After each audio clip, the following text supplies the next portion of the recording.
नहीं कि संसार में तंत्र भी है, यंत्र भी है, मंत्र भी है, पर एकदम ढोंग और पाखंड के पीछे आवश्यकता से ज्यादा भ्रमण है, उससे हमारे घर की सिद्धि समाप्त हो जाती है। तो इसलिए यह मार्कंडेय पुराण पूर्ण रूप से पितरों की मुक्ति के लिए ही है।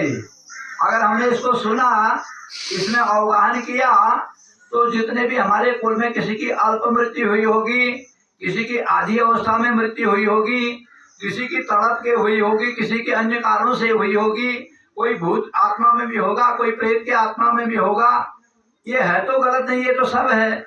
और भगवान के महामंत्र में एक ऐसी ताकत भी तो है जो कि इन सब का जो है समूल समापन कर देता है। मृत व्यक्ति को भी स्वर्ग की ओर भेज देता है, भूत को भी पितरों के साथ मिला देता है, अहंकार की भी शांति करा देता है, बुरे ग्रहों के उपद्रव और बुरे ग्रहों के द्वारा प्रदत्त दुख को भी नष्ट कर देता है।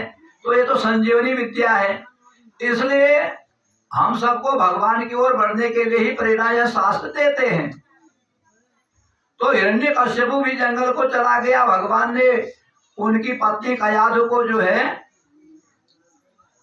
भगवान के नाम का उच्चारण सुनाया। तो उससे प्रहलाद जी ने गर्भ में ही उस सबको समझा।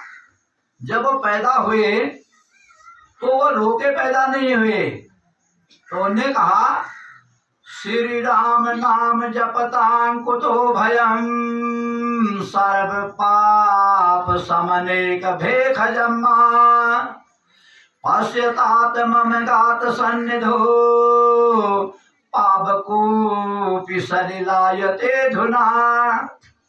हे पिताश्री, देखो आपने मुझे मारने के लिए क्या नहीं किया। पर्वत से नीचे गिराया तो भगवान ने अपनी गोदी पर ले लिया, खोलते हुए तेल में डाला तो भगवान वहां बर्फ बन के आ गए, हाथी उसे कुचलवाया तो वहां भी भगवान आ गए, और खंबे पे बदवाया तो वहां भी भगवान आ गए। हिरण्यकश्यप की बहन भी थी होलिका, उसने भगवान की तपस्या करी, वर मांगा कि मैं अग्नि में न जलूं।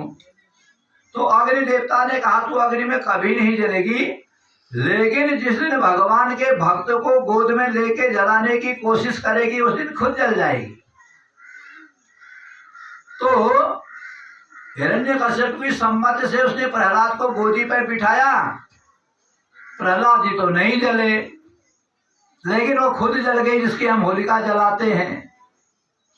तो इसलिए भगवान कहते हैं कि सत्राजी जी भी थे एक, वो सूर्य की उपासना करते थे, और सूर्य भगवान ने उनको प्रसन्न होकर के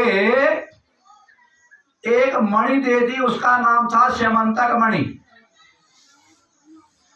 8 भार सोना एक दिन में देती थी वो। अब 8 भार कितना होता है? 8 भार सुवर्ण प्रतिदिन वह मणि देती थी, महाराजा सत्राजित को देती थी। अब सत्राजित को भी अभिमान हो गया कि सोने में तो मद होता है ना। अभी कल को हम आपको राजा परीक्षित की कथा सुनावेंगे। तो परीक्षित ने भी कहा था, कलयुग ने कहा मुझे बैठने के लिए स्थान दो। उन्होंने कहा स्त्री में बैठो, जुए में बैठो, शराब में बैठो, मांस में बैठो, मदिरा में बैठो। उन्होंने कहा ये सब जगह बैठ जाऊंगा, पर एक अच्छी भी तो दो। उन्होंने कहा तो सोने में बैठो, तो सोने में बैठ गया कलयुग। तो सत्राजित के यहाँ भी 8 भार सोना आता था। अब 1 तोले में जो हमको नाज होता है, अगर रास्ते में किसी का छोटा मिल जाए तो हम नहीं देते उसको, तो 8 भार देती है। तो सत्राजित के वहां इतना सोना हो गया, इतना सोना हो गया कि सोना ही हराम हो गया, नींद ही नहीं आए। तो इसलिए एक दिन उनने जाना कि ये कृष्ण कौन सा है, तो ग्वाला है कि दूध दही चोर लेता है, बच्चों से जो है खेल खिलवा लेता है, कभी गोपियों को भी नचवा लेता है, कभी बंसी भी बजवा लेता है, कभी गायें भी चुगा लेता है। क्योंकि जिन मनुष्य की बुद्धि में कृष्ण क्या है या नहीं आएगा, वो तो यही सोचेंगे। कृष्ण को कृष्ण किसने माना? योगियों ने माना, तत्वज्ञानियों ने माना, विद्वानों ने माना, संतों ने माना, भक्तों ने माना। उसने तो कुछ भी नहीं माना। जिनने कुछ नहीं माना वो है ही नहीं आज दुनिया में। तो इसलिए वो भगवान को दिखाने के लिए एक जो मणि अपने गले पे बांध के आ गया। अब सुधर्मा सभा में 33 करोड़ देवता बैठे हैं भगवान के स्वागत के लिए।